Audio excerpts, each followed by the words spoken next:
How to download or install QuillBot on desktop. Hello everyone, I am Bishaka and welcome to our channel. Now, let's get right into the tutorial.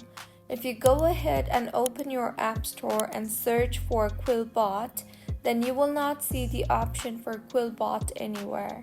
So go ahead and open your preferred browser and in the search bar search for QuillBot download for Mac and tap on the very first link there.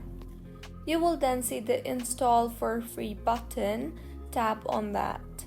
Confirm the download and then wait for the download to complete, and once downloaded, launch the file and further drag the file to applications.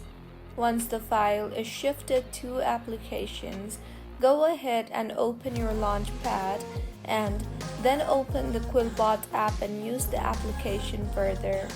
So, this is how you can download or install QuillBot on desktop.